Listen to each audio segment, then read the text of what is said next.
নমস্কার বন্ধুরা, welcome to ইউনিকন। তো গাইস, এই ভিডিওতে আমরা কথা বলবো ফুটবল আপডেটস নিয়ে। মোহনবাগান ইস্টবেঙ্গল নিয়ে বেশ কিছু ট্রান্সফার আপডেট আছে, তোমাদেরকে সেগুলোই জানাবো। তো ইন্টারেস্টিং কিছু ট্রান্সফার আপডেট আছে এবং তার সঙ্গে ডুরান্ট কাপ নিয়েও আমরা কথাবার্তা বলবো। তো লাস্ট অব্দি ভিডিওটা দেখতে থাকো। আমাদের চ্যানেলে প্রথমবার এলে আমাদের চ্যানেলটিকে সাবস্ক্রাইব করে তার পাশের বেল আইকনটাকে অন করে দিও।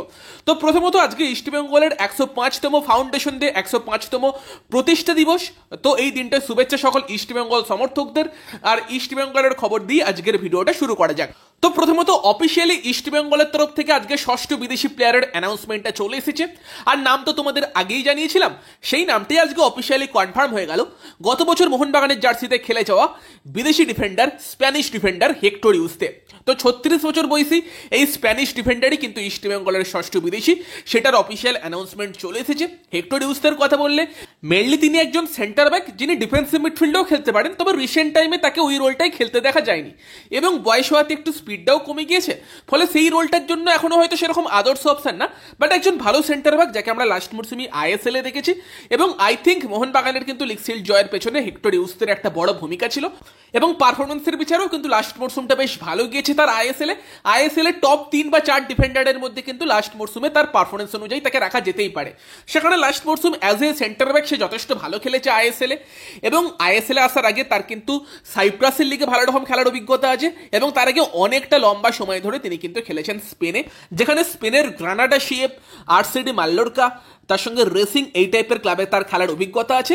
ইভেন তিনি কিন্তু মোহনবাগানে আসার আগের মরসুমটায় ইউরোপা লিগেও খেলেছিলেন, যেখানে ক্রিস্টিয়ানো রোনাল্ডোর এগেনস্টেও খেলেছিলেন এবং তো সেখানে কোয়ালিটি নিয়ে তার কোনো সন্দেহ নেই, এক্সপিরিয়েন্সও প্রচুর আছে, এজটা হয়তো কিছুটা বেশি, তবে তারপরেও লাস্ট মরসুম আইএসএল এ যথেষ্ট ভালো খেলেছেন। ভালো ডিফেন্স করার পাশাপাশি গুরুত্বপূর্ণ সময়ে মোহনবাগানকে গোল করতেও হেল্প কিন্তু হেক্টর ইউস্তে করেছে। ব্যাঙ্গালোর ইফসের এগেনস্টে গোল করেছিল মনে পড়ে, তার সঙ্গে উড়িষ্যা এফসির এগেনস্টে যে ম্যাচটায় সাদিকু দুটো গোল করেছিল, 2-0 গোলে মোহনবাগান পিছিয়ে ছিল, দেন সাদিকু দুটো গোল করে সেই দুটো গোল করানোর ক্ষেত্রেও কিন্তু হেক্টর ইউস্তের একটা ভূমিকা ছিল। তো সেখানে তার যে হাইট, সেটা ইস্টবেঙ্গলের সেট পিসের সময় কাজে আসতে পারে এবং তার লিডারশিপ স্কিলটাও কিন্তু ইস্টবেঙ্গলের ডিফেন্সকে হেল্প করতে পারে। তো প্রবাবলি কিন্তু হয়তো আইএসএল এ হিজাজি আর হেক্টর দুজন একসাথে হয়তো খুব কমই খেলবে, বাট এএফসিতে কিন্তু ইস্টবেঙ্গলের জন্য হেক্টর একটা গুরুত্বপূর্ণ প্লেয়ার হতে চলেছে। বাকি ইস্টবেঙ্গল সমর্থকেরা জানিও এই শাইনিংটাই তোমরা কতটা খুশি। তবে হ্যাঁ, নেগেটিভ পয়েন্টের কথা বললে স্পিডটা কিন্তু অবশ্যই হেক্টরের কিছুটা কম, যেটা লাস্ট মরসুম আমরা দেখেছি। তো হেক্টর ইউস্তের শাইনিংটা অফিসিয়ালি কনফার্ম হয়ে যাওয়ার পর ইস্টবেঙ্গল নিয়ে আরও বেশ কিছু ইন্ডিয়ান প্লেয়ারের নাম শোনা যাচ্ছে, যার মধ্যে প্রথমেই যে নামটা শোনা যাচ্ছে সেই নামটা হচ্ছে যে ভিঘ্নেশ দক্ষিণামূর্তি। তো ভিঘ্নেশ দক্ষিণামূর্তি তিনি এখন বর্তমানে হায়দ্রাবাদের সঙ্গে কন্ট্রাক্টেড প্লেয়ার, বাট তিনি কিন্তু পিএসসি মানে প্লেয়ার স্ট্যাটাস কমিটিতে অ্যাপিল করেছেন যে তাকে পেমেন্ট করা হয়নি, সেই কারণে তিনি কিন্তু কন্ট্রাক্ট টার্মিনেট করতে চান হায়দ্রাবাদের সঙ্গে। এবং ভিঘ্নেশের একটা সঠিক কারণ আছে, আনোয়ারের মতো নয় যে ইচ্ছে হচ্ছে বলে টার্মিনেট করবে সেরকম না, বাট ভিঘ্নেশ কিন্তু পেমেন্ট পায়নি, সেটা একটা সঠিক কারণ, জাস্ট কজ, যেটা দেখিয়ে কিন্তু ভিঘ্নেশ তার কি প্লেয়ার স্ট্যাটাস কমিটিতে গিয়ে তার কন্ট্রাক্টটা টার্মিনেট করতে পারে এবং সেটা করলে ইস্টবেঙ্গল হয়তো তাকে সাইন করিয়ে নেবে। তো সেখানে ভিঘ্নেশের ইস্টবেঙ্গলে যোগ দেওয়ার পসিবিলিটি বাড়ছে। বাই দ্য ওয়ে, কালকে কিন্তু বিকেল 4টে থেকে প্লেয়ার স্ট্যাটাস কমিটি তারা মিটিংয়ে বসছে। যদিও সেই মিটিংয়ে ভিঘ্নেশের কেসটা আলোচনা হবে কিনা সেই নিয়ে কনফার্মেশন নেই, বাট সেই মিটিংটাই মেন আলোচনার বিষয় কিন্তু হতে চলেছে আনোয়ার আলী সাগা। তো মোহনবাগানের দাবি, আনোয়ার আলীর তরফ থেকে যে দাবি, সব মিলিয়ে সেই আলোচনা কিন্তু কালকে হতে চলেছে। কালকে দেখা যাক প্লেয়ার স্ট্যাটাস কমিটি কি সিদ্ধান্ত দেয়। তো শুক্রবার দিন বিকেল 4টে থেকে কিন্তু সেই নিয়ে মিটিং হতে চলেছে। যখন আপডেট আসবে তোমাদেরকে জানিয়ে দেবো, বাট ভিঘ্নেশের কেসটা সেখানে আলোচনা হবে কিনা সেই নিয়ে আপডেট নেই। তবে ভিঘ্নেশও কিন্তু প্লেয়ার স্ট্যাটাস কমিটিতে লিখে পাঠিয়েছে তার কন্ট্রাক্ট টার্মিনেশনের জন্য। ভিঘ্নেশের পাশাপাশি আরেকটা যে প্লেয়ারকে নিয়ে ইস্টবেঙ্গলকে নিয়ে রিউমোর আছে, সেই নামটা হচ্ছে রাহুল কেপি। তো রাহুল কেপি, তাকে নিয়ে কিন্তু ইস্টবেঙ্গলের রুমার্স বেশ কিছুদিন ধরেই আছে যে ইস্টবেঙ্গল তার সঙ্গে কথাবার্তা চালাচ্ছে, কথাবার্তা এগিয়েছে এবং অ্যাকচুয়ালি আজকের যে কেরালা ব্লাস্টার্স এফসির ডুরান্ট কাপের স্কোয়াড ছিল সেখানেও কিন্তু রাহুল কেপির নাম দেখা যায়নি। তো সেই জায়গায় দেখা যাক ইস্টবেঙ্গল এই শাইনিংটা করায় কিনা। তো রাহুল কেপির কথা বললে ভীষণ একজন ট্যালেন্টেড প্লেয়ার, মানে আমার পার্সোনালি মনে হয় রাহুল কেপির মধ্যে যা ট্যালেন্ট আছে, সে ইজিলি ইন্ডিয়ার one of the top winger হবার ক্ষমতা রাখে এবং সেই জায়গাতে দারুণ প্লেয়ার। তার ট্যালেন্ট যখন থেকে আন্ডার-17 ওয়ার্ল্ড কাপে তাকে দেখেছিলাম তখন থেকেই সেটা দেখেছিলাম ব্রিলিয়ান্ট। এবং মনে পড়ে বোধহয় একটা সুপার কাপের ম্যাচ ছিল, ইন্ডিয়ান অ্যারোজের হয়ে খেলছিল বোধহয়, লুসিয়ান গোয়ানকে বোকা বানিয়ে একটা ব্রিলিয়ান্ট গোল করেছিল, আলাদাই ট্যালেন্ট।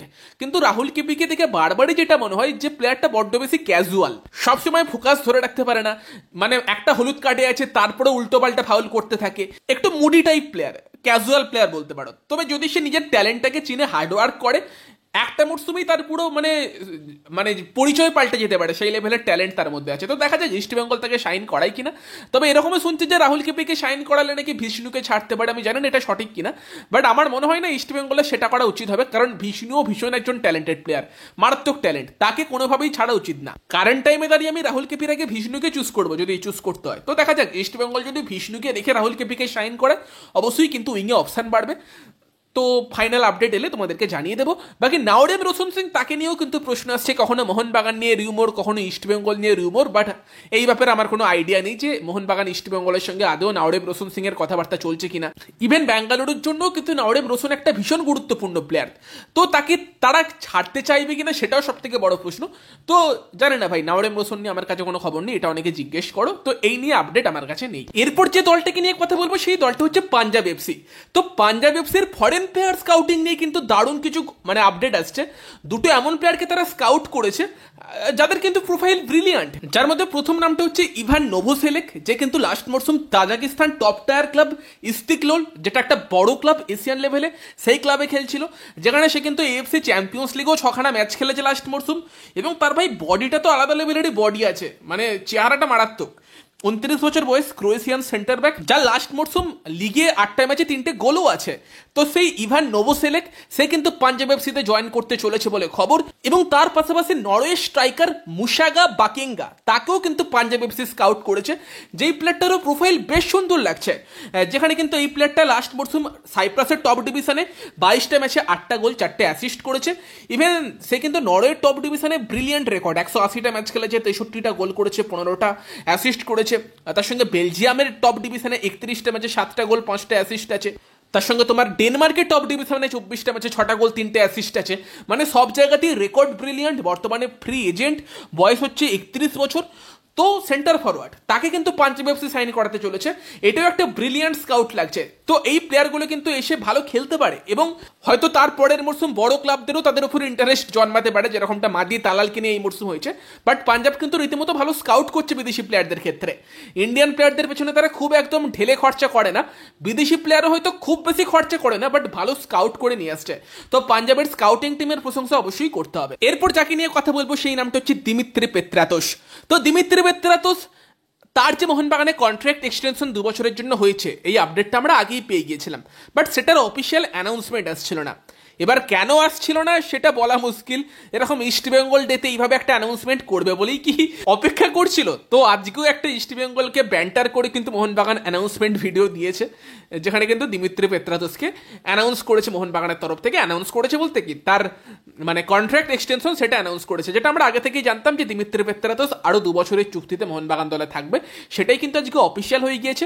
2026 সাল পর্যন্ত কিন্তু দিমিত্রি পেত্রাতোস তিনি কিন্তু মোহনবাগান দলেই কন্টিনিউ করতে চলেছেন। অফিসিয়াল অ্যানাউন্সমেন্ট আজকে চলে এসেছে। আর এই এক্সটেনশনটা নিয়ে তো বেশি কিছু প্রবলেমের জায়গা ছিলই না। দিমি যেরকম খেলেছে তাকে তো রাখতেই হতো, এবং সেখানে দাঁড়িয়ে দিমি নিজেও থাকতে আগ্রহী, ক্লাবকে ভালোবাসে। ইভেন দিমি তো ম্যাকলারেনকেও অস্ট্রেলিয়া থেকে নিয়ে চলে এসেছে।